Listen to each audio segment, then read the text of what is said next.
உலகத் தமிழர்கள் அனைவருக்கும் அடுக்குமொழி பாவலர் பேராசிரியர் எழுஞாயிறுவின் பணிவான வணக்கம். நமது வெட்ட வெளிச்சம் அலைவரிசைக்கு உங்களை வருக வருகவென வரவேற்கின்றேன். பதிவு 75. இந்த பதிவிலே இன்று நினைவு நாளான வ.வே.ஸ். ஐயருடைய நினைவு நாள். விடுதலை போராட்ட வீரர், தமிழ் சிறுகதை தந்தை என்று போற்றப்படுபவர். அவருடைய நினைவு நாள் இன்று ஜூன் 4. அவருடைய நினைவு நாளிலே அவருடைய விடுதலை போராட்ட பணி, தமிழ் பணி, எழுத்துப்பணி ஆகிய அனைத்தையும் பற்றி இந்த பதிவிலே பார்க்கவிருக்கின்றோம். இந்த பதிவை முழுமையாக காணுங்கள், அனைவருக்கும் பகிருங்கள். சரி, பதிவிற்குள் செல்வோம். வ.வே.சு. ஐயர் வரகனேரி வெங்கடேச ஐயர் மகன் சுப்பிரமணிய ஐயர் என்பதே இதனுடைய விரிவாக்கம். வ.வே.ஸ். ஐயர் அவர்கள் ஏப்ரல் 2, 1881 பிறந்தார். ஜூன் 4, 1925 மறைந்தார். 44 ஆண்டுகாலம் மட்டுமே வாழ்ந்தார். இந்திய விடுதலைக்காக முதன்மை பங்காற்றியவரும், சிறந்த இலக்கியவாதியும், மொழிபெயர்ப்பாளரும் ஆவார். இவர் தமிழகத்தில் உள்ள திருச்சிராப்பள்ளியை சேர்ந்தவர். தமிழ் இலக்கிய பங்களிப்புக்காக இவர் தமிழ் சிறுகதை தந்தை என்றும் அழைக்கப்படுகிறார். வரகனேரியைச் சேர்ந்த வெங்கடேச ஐயருக்கும் சின்னாளம்பட்டி என்னும் ஊரைச் சேர்ந்த காமாட்சி அம்மாளுக்கும் 2/4/1881 பிறந்தார் வ.வே.ஸ். ஐயர். வெங்கடேச ஐயர், அதாவது வ.வே.சு. ஐயரின் தந்தை வெங்கடேச ஐயர் அவர்கள் M.A. தேர்ச்சி பெற்று திருச்சி வரகனேரி வர்த்தக சங்கம், ஜனோபகார நிதி முதலிய நிறுவனங்களை நடத்தி வந்தார். வ.வே.ஸ். ஐயரின் கல்வி. வ.வே. சுப்பிரமணியம் ஐயர் அவர்கள் திருச்சி செயின்ட் ஜோசப் கல்லூரியில் கல்வி பயின்றார். தம் 12ஆம் வயதில் தகுதி தேர்வு எழுதி, அதாவது மெட்ரிகுலேஷன் தேர்வில் மாநிலத்தில் 5ஆவதாக தேறினார். அக்கால மரபையொட்டி அவ்வயதிலேயே அத்தை மகள் பாகியலட்சுமி அம்மையாரை திருமணம் செய்து கொண்டார். 16ஆம் வயதில் B.A. பட்டத்தேர்வில் மாகாணத்தில் முதலாவதாக தேறினார்.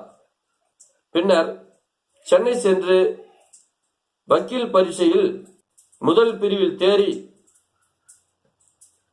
சென்னை மாநகர் ஜில்லா கோர்ட்டில் முதல் வகுப்பு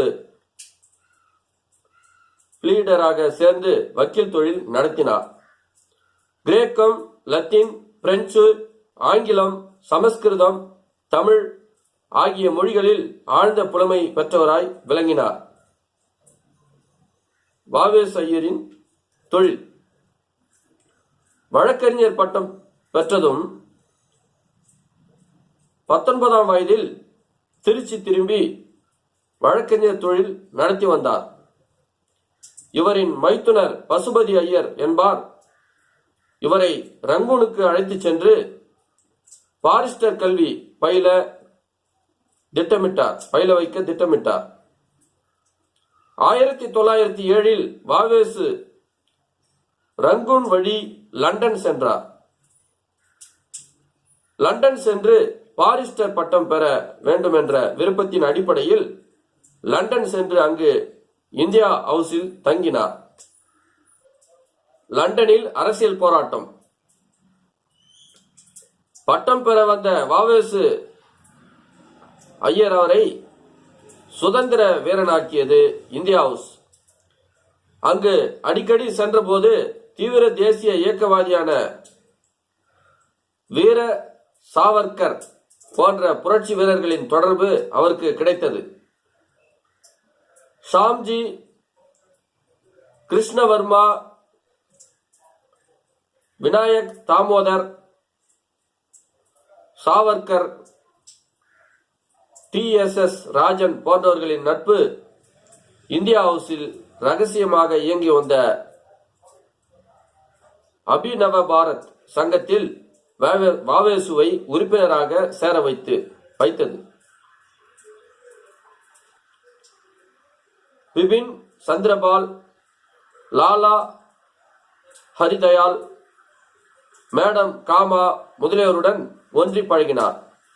இவர் லண்டனில் வாழ்ந்த காலத்தில் பாரதியாரின் இந்தியா பத்திரிகைக்கு எழுச்சி ஊட்டும் கட்டுரைகள் எழுதி அனுப்பி வந்தார். அபி நவபாரத் சங்கம் இந்திய விடுதலைக்கான இளைஞர்களின் களமாக திகழ்ந்தது. வாவேசு ராணுவ வீரருக்குரிய போர் பயிற்சிகளை இங்கு கற்றுக்கொண்டார். அவர் மனதிலும் தேசிய வெறி குடியேற பாரிஸ்டர் படிப்பு அவருக்கு இரண்டாவது பட்சமானது. ஆயினும் படிப்பை அவர் புறக்கணிக்காமல் படித்து முடித்தார். தேர்வில் வெற்றியும் பெற்றார். லண்டன் இந்தியா விடுதியில் தங்கியிருந்த அவருடன் 30 பேர் சேர்ந்து விடுதலை இயக்கத்தில் ஈடுபட்டனர். வாவேசுவும் துப்பாக்கி பயிற்சி பெற்றார். மற்ற புரட்சி இளைஞர்களுக்கும் அப்பயிற்சியை அளித்தார். 1909 தசரா பண்டிகையை தேசிய விழாவாக இந்தியா ஹவுஸில் கொண்டாடினார்கள். அதில் சிறப்பு விருந்தினராக காந்தியடிகளை அழைத்து வந்து பேச வைத்தனர். இதே ஆண்டில் கர்னல் கர்ஷான் வில்லி லண்டனில் சுடப்பட்டார். இவரை சுட்டுக் கொன்றவர் மதன்லால் திங்கரா என்ற இந்தியா ஹவுஸ் மாணவர். மதன்லால் திங்கராவை இந்த வீர செயலுக்கு தயார் செய்தவர் வாவேசு. மாபெரும் வீரரான டிங்கரா வாவேசு வைத்த பல சோதனைகளில் வென்று இச்செயலுக்கு தகுதியானவர் என்பதை நிறுவிய பின் இச்செயலுக்கு பணிக்கப்பட்டார். உதாரணமாக மதன்லால் திங்கராவின் புறங்கையில் குத்தப்பட்ட ஊசியானது கையின் மறுபுறம் வந்த போதிலும் புன்னகை பூத்த முகத்தோடு இவ்வேதனையை மதன்லால் திங்கரா தாங்கிக் கொண்ட நிகழ்வை கூறலாம். டிங்கராவிற்கு மரண தண்டனை அளிக்கப்பெற்றதும் அந்த வீர இளைஞர் தூக்கு மேடை ஏறி வீர மரணத்தை தழுவினார். டிங்கரா கர்ஷன் வைலியை கொன்றதன் விளைவாக சாவர்கர் கைது செய்யப்பட்டார். இந்தியர்களை தாழ்வாக நடத்திய கர்ஷானின் துர்மரணத்தின் காரணமாக தலைமறைவாயினார். பாரிஸ்டர் பட்டமளிப்பு விழாவில் ராஜ விசுவாச பிரமாணம் கொண்டால் மட்டுமே பட்டம் அளிப்பதாக வழக்கம் இருந்தது. பாரிஸ்டர் தேர்வில் வெற்றி பெற்ற வாவேசு பட்டமளிப்பு விழாவில்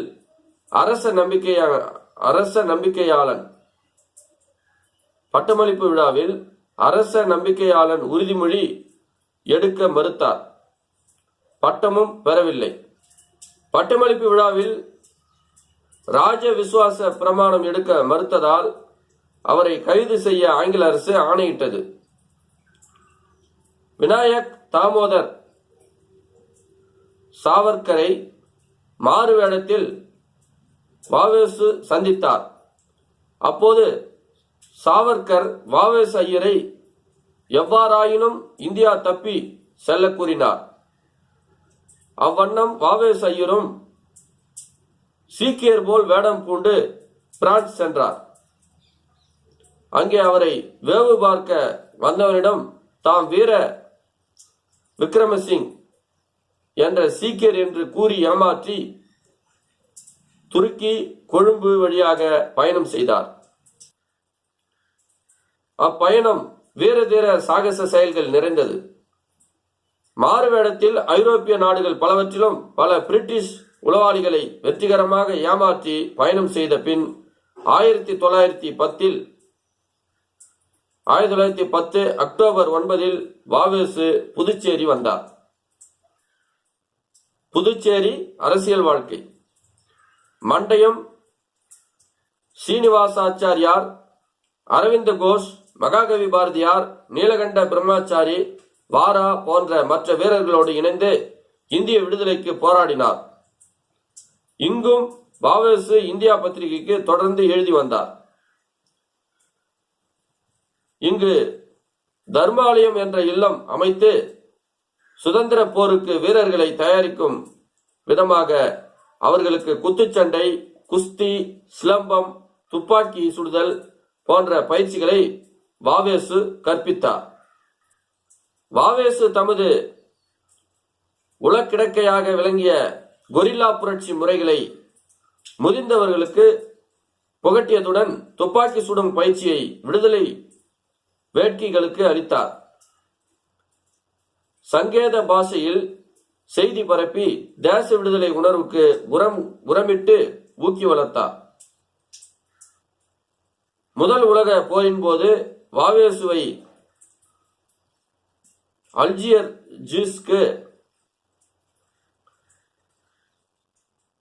அல்ஜியர்ஜிக்கு நாடு கடத்த ஆங்கில அரசு சூழ்ச்சி செய்து பிரெஞ்சு அரசை அணுகிற்று. இது கைகூடவில்லை. கலெக்டர் ஆஸ் துரையை சுட்டுக் கொன்ற வாஞ்சிநாதன் என்னும் வீர இளைஞனுக்கு புதுச்சேரியில் முன்னதாக வாவேசு துப்பாக்கி சுடும் பயிற்சி அளித்தது குறிப்பிடத்தக்கது. பாண்டிச்சேரியில் கரடிக்குப்பம் என்றறியப்படும் கருவடி குப்பத்தில் இந்த பயிற்சி நடந்தது. கலெக்டர் ஆஷை கொல்ல வாஞ்சிநாதன் பயன்படுத்திய துப்பாக்கி பிரெஞ்சு நாட்டு தயாரிப்பு வாவேசு தந்தது என்ற ஒரு குறிப்பு இருக்கிறது. ஆஷ் படுகொலைக்கு பிறகு புதுச்சேரியில் தீவிரவாத குழுக்கள் இயங்க முடியாத நிலை உருவானது. ஆனால் இவ்வளவு இருந்த போதிலும் கொலை வழக்கில் வாவேசு ஐயருடைய பெயர் வரவே இல்லை என்பதும் குறிப்பிடத்தக்கது. புதுச்சேரியில் ஆங்கிலேய உளவாளிகளால் வாவேசு மட்டுமன்றி அவரின் மனைவி திருமதி பாக்கியலட்சுமி அம்மாவும் பல துன்பங்கள் அடைந்தார். அகிம்சாவாதியாதல் வாவேசு ஐயர். இப்போது அவருக்கு மகாத்மா காந்தியை 2ஆம் முறை சந்திக்கும் வாய்ப்பு ஏற்பட்டது. அதி தீவிரவாதியான வாவேசு தன் கைத்துப்பாக்கியை காந்தியிடம் ஒப்படைத்துவிட்டு அகிம்சாவாதியாக மாறினார். முதல் உலகப் போர் முடிந்ததும் வாவேசு பிரிட்டிஷ் இந்தியா வார பத்திரிகையில் அனுமதிக்கப்பட்டார். 14 ஆண்டுகள் தான் பிறந்து வளர்ந்த வீட்டிற்கு வர முடியாமல் மற்ற மனிதர்களுக்காக போராட்டத்திற்கு வாழ்வை அர்ப்பணித்த வாவேசு 1920 பொது மன்னிப்பு பெற்று திருச்சிராப்பள்ளியில் உள்ள வரகநேரி இல்லம் வந்தார். ஏதேனும் ஒரு வகையில் சுதந்திரத்திற்கு போராடி கொண்டே இருப்பது என்று தீர்மானித்த அவர் காங்கிரஸ் இயக்கத்தில் பங்கு கொண்டு உழைத்தார். தமிழ்த்தென்றல் திருவிக்கா தேசபக்தன் இதழிலிருந்து விலகிய பிறகு அதன் ஆசிரியர் பொறுப்பை வாவேசு ஏற்றார். 1920 சென்னை சென்று தேசபக்தன் இதழின் ஆசிரியராக சில காலம் பணியாற்றினார். பிரிட்டிஷ் அரசாங்கத்திற்கு எதிராக பல வீரர்களை உருவாக்கிய கட்டுரைகளை எழுதினார். இதனால் ஆங்கில அரசு அவரை காவு கொள்ள நினைத்தது. தேசபக்தரில் அவர் எழுதாத ஓர் எழுச்சி கட்டுரையை காட்டி ராஜதுவேச குற்றம் சாட்டி பெல்லாரி சிறைக்கு அனுப்பியது எதேச்சிகார ஆங்கிலேய அரசு. பெல்லாரி சிறையில் சில காலம் இருந்து பின்னர் விடுதலையானார். பாரதியுடன் நட்பு. மகாகவி பாரதியார் தலித்தாக பிறந்த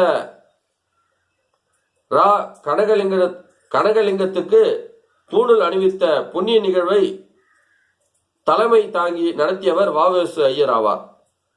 பாரதிக்கு உடல் நலமில்லை என்ற செய்தி பல நண்பர்களுக்கு தாமாகவே தெரிந்தது.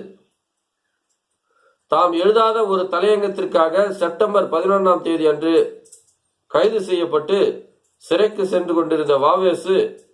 நிலைமை அறிந்து போகும் வழியில் போலீஸ் துணையோடு பாரதியின் வீட்டுக்கு வந்து அவரை பார்த்தார். அவரது குடும்பத்தாருடன் பேசினார். அவர்கள் பாரதி மருந்து உட்கொள்ள மறுப்பதை சொன்னார்கள். பாரதி, நீ மருந்து சாப்பிட மாட்டேன் என்கிறாயாமே, சாப்பிடு, உடம்பை தேர்ச்சிக் கொள்ள வேண்டாமா என்று பாரதியாரிடம் பரிவோடு அறிவுறுத்திவிட்டு வேதனையோடு சிறை சென்றார். வ.உ.சி.வின் உருவ அமைப்பு. வ.உ.சி. கம்பீரமான தோற்றம் உடையவர். மார்பை எட்டி பார்க்கும் கருப்பு தாடி, செருகி கட்டப்பட்ட முரட்டு கதர், மேலே உடம்பு முழுவதும் போர்த்தப்பட்ட ஓர் ஆடை, நெற்றியில் பிறை சந்திரக்குறி, நடப்பதற்கும் நடை என்று பெயர், ஒழுக்கத்திற்கும் தமிழில் நடை என்று பெயர், இரண்டிலும் சாலச் சிறந்தவர் வ.உ.சி. அவர்கள் ஆவார். தமிழ் இலக்கிய பங்களிப்பு. மிகச் சிறந்த சுதந்திர போராட்ட வீரர்களாக திகழ்ந்த தமிழ் இலக்கிய பங்களிப்பு. மிக சிறந்த சுதந்திர போராட்ட வீரராக திகழ்ந்த வ.உ.சி. தமிழ் இலக்கிய புலமையிலும் சிறந்து விளங்கினார். திருக்குறளை ஆங்கிலத்தில் மொழிபெயர்த்தார். குலத்தங்கரை அரசமரம் என்கின்ற பெயரில் சிறுகதையை வெளியிட்டார். இதுவே முதலில் வெளிவந்த தமிழ் சிறுகதையாகும்.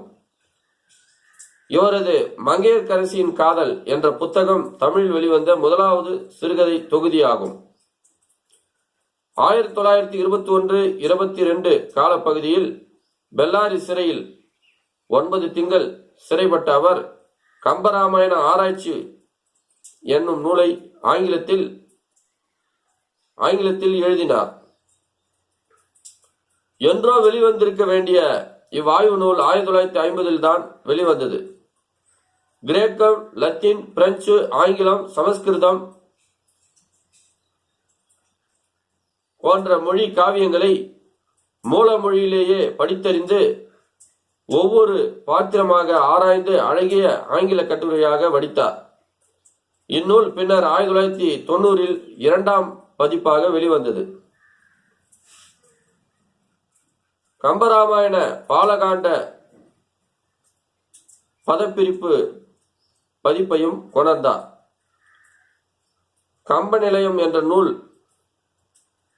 விற்பனையகத்தை தொடங்கி ஏராளமான நூல்களை வெளியிட்டார்.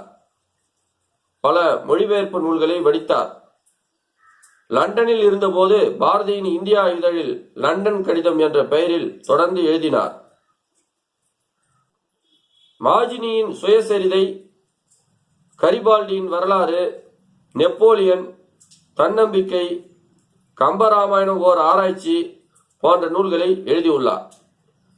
பாரதி எனும் மாபெரும் கவிஞரின் பெருமையை அக்காலத்திலேயே அறிந்து அவர் கவிதைகளை முக்கிய ஆக்கங்களாக கருதி சில திறனாய்வு குறிப்புகளை அவரது சமகாலத்திலேயே பதிவு செய்தார். வ.உ.சி. அவர்கள் மறைவு. தம் குருகுல மாணவர்களுடன் 1925 ஜூன் 3 அன்று அம்பாசமுத்திரம் அருவி காண தன்னுடைய மகன் சுபத்ராவுடன் மகன் கிருஷ்ணமூர்த்தியையும் அழைத்துக் கொண்டு அம்பாசமுத்திரம் அருவிக்கு சுற்றுலா சென்றார். அங்கு 1925 ஜூன் 4 அன்று அருவியில் விழுந்த மகளை காப்பாற்ற குதித்த வ.உ.சி. ஐயர் அவர்கள் அங்கேயே உயிரிழந்தார். வ.உ.சி. அவர்கள் உயிரிழந்த போது அவருக்கு வயது 44. நினைவு இல்லம். தமிழ்நாடு அரசு வ.வே. சுப்பிரமணியம் நினைவை போற்றும் வகையில் திருச்சியில் அவர் வாழ்ந்த இல்லம் வ.வே.எஸ். ஐயர் நினைவகமாக மாற்றப்பட்டுள்ளது. இங்கு நூலகம் அமைக்கப்பட்டுள்ளது. வ.வே.எஸ். ஐயர் வாழ்க்கை வரலாறு தொடர்பான புகைப்படங்கள், கண்காட்சிகள், பல அரிய படங்கள் என அங்கு நினைவகமாக வைக்கப்பட்டு பாதுகாக்கப்பட்டு வருகிறது. மேலும் இவரது நினைவாக சேரன் மாதேவியில் வ.வே.எஸ். ஐயர் மாணவர் விடுதி ஒன்று செயல்பட்டு வருகிறது. இவ்வளவு விடுதலை போராட்டம், தமிழ் பணி, எழுத்துப்பணி என பல பணிகளை செய்து தன்னுடைய 44ஆம் அகவில் உயிர் நீத்த வ.வே.எஸ். ஐயரின் பணியை பாராட்டி, அவருடைய நாட்டு பற்றியும் பாராட்டி, அவருடைய நினைவு நாளிலே அவரை பற்றி அனைவரும் அறிய இந்த பதிவை அனைவருக்கும் பகிர்வோம் என்று கேட்டுக்கொண்டு இன்றைய பதிவை இனிதே நிறைவு செய்கின்றேன். நன்றி, வணக்கம்.